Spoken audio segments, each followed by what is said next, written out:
tal? Buenas tardes, buenas noches, no sé en dónde estés, con qué horario sea, pero ¿qué tal? ¿Cómo estás? Dios te bendiga. Soy Abraham, pastor de Comunidad Cristiana León de Judá, y bueno, estamos una vez más aquí para continuar con nuestras cápsulas de adiestramiento espiritual.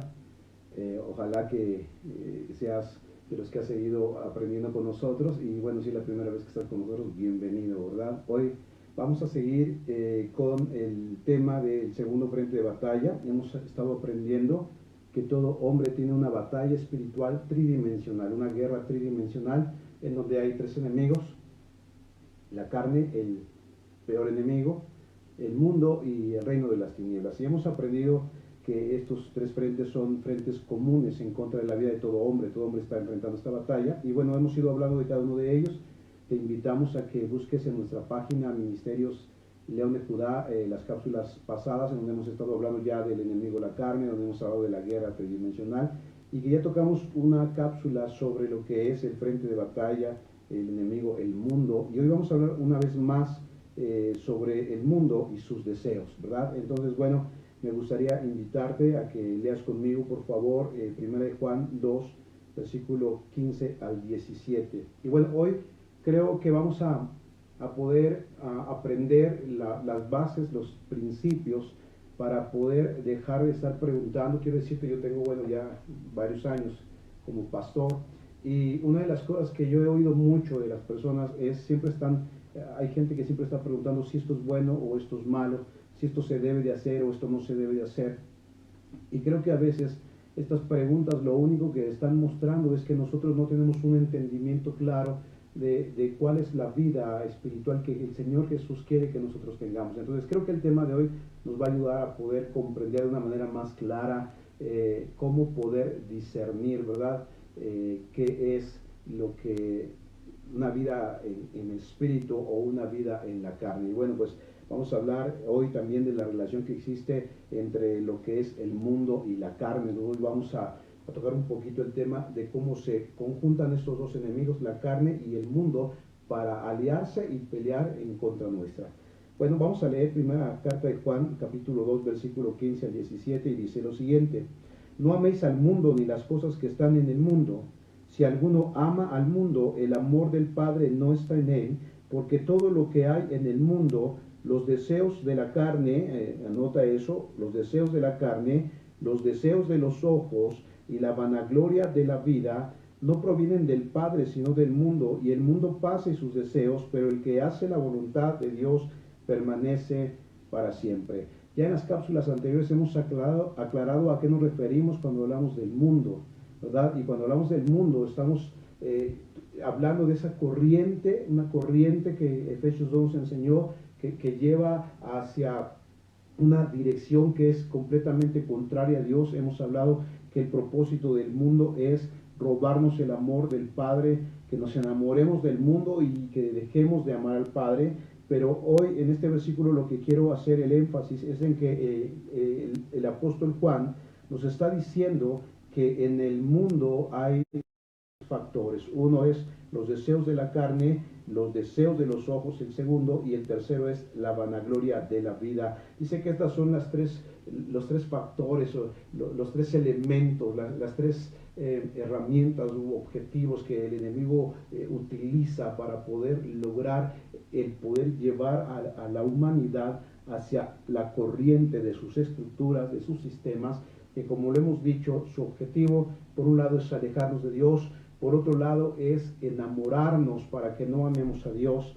Por eso empieza este versículo diciendo: no améis al mundo ni las cosas que están en el mundo. O sea, estos sistemas que el enemigo ha propuesto en el mundo, que tenemos que discernirlos, tenemos que encontrar dónde está este sistema, dónde está esta estrategia del enemigo. El propósito que tiene es enamorarnos. Y bueno, quiero ir a la palabra el mundo, más bien a la palabra deseos, para que podamos entender a qué se refiere cuando habla de los deseos de los ojos y de los deseos de la carne. Y la palabra en griego de la cual se traduce deseos es epitsumia, que dice aquí específicamente es una codicia, es codicia, codiciar, concupiscencia, desear, deseo, pasión, así se traduce, pero dice que es específicamente por lo prohibido. Entonces, cuando Juan está diciendo los deseos de la carne, está hablando de deseos prohibidos. Cuando dice los deseos de los ojos, está hablando de deseos prohibidos. ¿Sí? Y dice que estos deseos son deseos prohibidos que se pueden hablar, que llegan a un nivel de codicia. ¿Y qué es la codicia? Bueno, yo busqué en el diccionario la palabra codicia, y la palabra codicia significa desear mucho o en exceso una cosa. ¿Sí? Entonces, los deseos de los ojos, los deseos de la carne, es un deseo excesivo hacia algo que está prohibido. De hecho, en un diccionario yo encontraba referente a esta palabra, que es epizumía. Dice, aunque en el griego secular se usa esta palabra mayormente en el sentido éticamente neutro, en la Biblia, que esto es lo que estamos estudiando, se usa mayormente en sentido éticamente negativo. ¿Sí? Anoté aquí abajito, codicia específicamente por lo prohibido. Un deseo excesivo, un deseo grande hacia algo que está prohibido. Y aquí viene una pregunta. ¿Prohibido por quién? Porque cuando yo encuentro que de repente las personas dicen esto es bueno o esto es malo, bueno, cuando hablamos de conceptos buenos o malos, realmente se vuelven relativos cuando estamos pensando en lo que alguien está, o sea, eso depende de quién lo vea, ¿verdad? Podríamos nosotros decir, la droga es algo bueno, es algo malo. Yo creo que la mayoría diríamos que es algo malo, pero si les preguntamos a aquellos que están enriqueciéndose a través de la venta de la droga, tal vez ellos pudieran decir, no, para mí es un negociazo vender droga, ¿verdad? Entonces parecería que lo bueno y lo malo es relativo, pero cuando estamos hablando de que ese deseo de que Juan está hablando en la palabra de los deseos de los ojos, los deseos de la carne, y voy a dejar hasta el final la vanagloria de la vida, creo que cuando está hablando ahí y dice que es ese deseo excesivo por lo que está prohibido, y decimos prohibido por quién, entonces yo traería a mi mente los mandamientos de Dios. ¿Quién creó la humanidad? ¿Quién creó al hombre? ¿Quién creó a la familia? ¿Quién creó todas las cosas visibles e invisibles? Fue Dios. Y Dios, así como le puso límites a las aguas, así como le puso límites al cielo, así como le puso límites a todas las cosas, todos los sistemas tienen un límite, todo lo que ha creado Dios tiene límites, tiene formas, tiene estructuras. También Dios le puso al hombre límites. Y cuando yo vengo a los mandamientos, a lo que conocemos como los 10 mandamientos, por mencionarte solamente algunos: no robarás, no mentirás, no codiciarás a la mujer de tu prójimo, no tendrás dioses ajenos delante de mí, dice Dios. Entonces entendemos que cuando Juan está hablando de los deseos de los ojos y de los deseos de la carne que están en el mundo, está hablando de esos deseos excesivos que puede el mundo proponer, que puede el mundo poner a nuestros ojos, poner delante de nosotros para poder crear en nosotros un deseo excesivo hacia algo que está prohibido. ¿Por quién? Por Dios. ¿Prohibido por quién? Por su palabra. ¿Prohibido por quién? Por sus mandamientos y sus principios. ¿Qué es lo que hace el mundo? El mundo promueve la codicia por todo aquello que está específicamente prohibido por la palabra de Dios. Y es aquí donde viene el discernimiento. ¿Sí? Nosotros necesitamos aprender a discernir. Y para poder discernir correctamente necesitamos tener un conocimiento de los mandamientos de Dios, de la palabra de Dios, de los principios de Dios. Y entonces podremos juzgar con claridad y poder decir, esto está prohibido por Dios, este es un deseo de la carne que va en contra de los deseos de Dios, en contra de los anhelos y principios de Dios. Entonces necesitamos involucrarnos en el conocimiento de la palabra para poder tener un discernimiento de qué es todo lo que encontramos afuera, todas las propuestas en todas las áreas, en todos los aspectos, todo lo que vemos, qué de ello es prohibido y qué de ello no es prohibido. ¿Sí? ¿Qué es lo que hace el mundo? Yo quiero plantearte 3 puntos, pero antes de ello quiero explicarte cómo es que se conecta el mundo con la carne, estos dos enemigos. Para esto vamos a leer Santiago capítulo 1, versículo 12 al 15, y dice lo siguiente: bienaventurado el varón que soporta la tentación, porque cuando haya resistido la prueba recibirá la corona de vida que Dios ha prometido a los que le aman.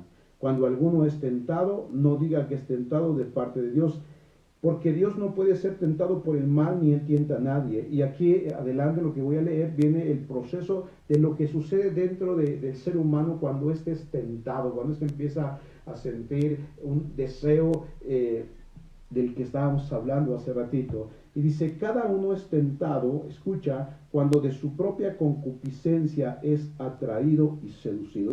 De esto hablamos cuando hablábamos del enemigo, la carne. Cada hombre dentro de su ser tiene una tendencia al pecado, un deseo hacia cosas prohibidas. Eso es lo que ha sucedido cuando adquirimos esa naturaleza caída de parte de Adán.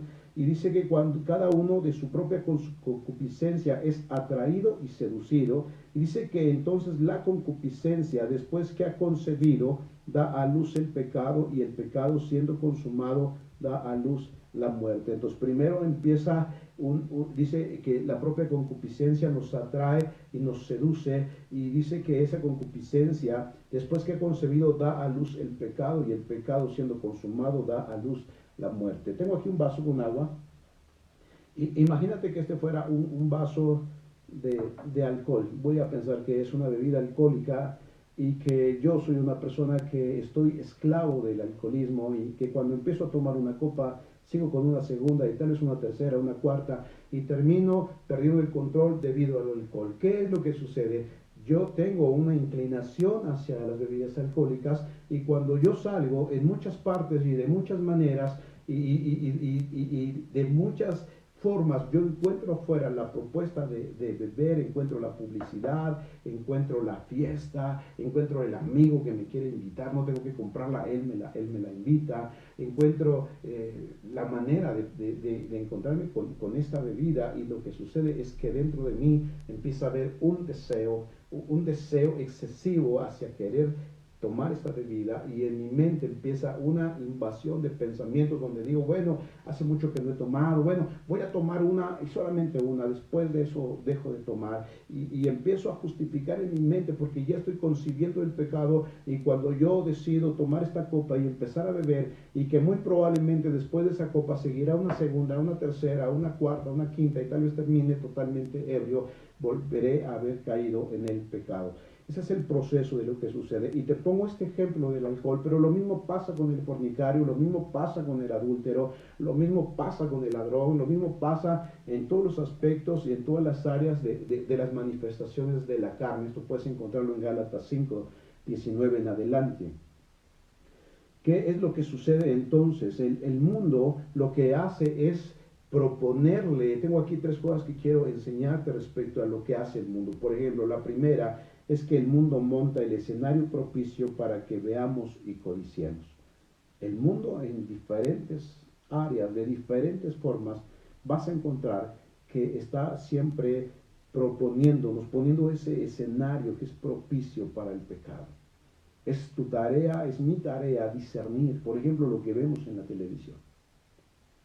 Es tu tarea y mi tarea, por ejemplo, saber en dónde andamos, qué estamos haciendo, cómo nos relacionamos con los demás, cómo hablamos con los demás, porque tenemos que aprender a discernir lo que está sucediendo y saber cuándo hay un límite, hasta dónde sí, hasta dónde no, qué es aquello que Dios ha prohibido y que el mundo lo propone.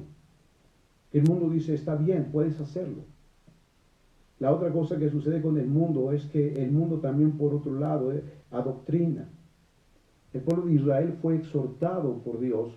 Cuando Dios sacó a Israel de Egipto y lo llevó a la tierra prometida, Dios le exhortó a Israel a que no aprendiera a hacer las cosas que hacían las otras naciones. Las prácticas que tenían, eran prácticas que eran contrarias a la voluntad de Dios, a los principios de Dios, a los mandamientos de Dios. La tercera cosa que quiero mostrarte referente a esto es que el mundo siempre ofrece una opción diferente a la de Dios y que en apariencia parece que es un camino más corto y muchas veces más atractivo que el de Dios. Como cuando la serpiente se apareció a Eva, Eva cuando miraba el fruto, porque Dios le dijo, no comas de ese fruto porque puedes morir. La serpiente le propuso a Eva que si comía de ese fruto, ella iba a ser como Dios, iba a adquirir una tremenda sabiduría Y entonces la oferta de la serpiente era como más atractiva, porque le iba a permitir a Eva ya no solamente ser una criatura de Dios, una sierva de Dios, sino que ahora se iba a convertir al mismo nivel de Dios. ¿Sabes? El mundo propone estas cosas. El mundo en sus diferentes sistemas, en sus diferentes formas, el diablo por ahí infiltra para que tú y yo pensemos que somos y tenemos el derecho de hacer lo que queramos. No importa si dañamos, no importa si afectamos, no importa si es de acuerdo a la voluntad de Dios o es contraria a la voluntad de Dios. Por eso este enemigo, aliado con el enemigo carne, es un enemigo peligroso que puede engañarnos y que puede enamorarnos y seducirnos y atraparnos de tal manera que nunca vamos a regresar a Dios porque nos ha enamorado. ¿Cuántas cosas hemos sabido que la palabra de Dios dice, que los mandamientos de Dios enseñan que no debemos de hacer y aún así no las hemos podido dejar? Esta es la enseñanza que quería darte sobre los deseos del mundo. Espero poder haber aclarado algo el tema. Y bueno, si tienes alguna pregunta, alguna sugerencia, alguna duda, por favor mándanos tu mensaje, danos tus comentarios, tus preguntas y vamos a leerlas para poder aclarar estas dudas en la siguiente cápsula. Espero que haya quedado claro el tema y bueno, Dios te bendiga. Te esperamos en las siguientes cápsulas y si es la primera vez que te conectas con nosotros, te invitamos a mirar las cápsulas anteriores para que juntos sigamos aprendiendo. Que Dios te bendiga. Bye.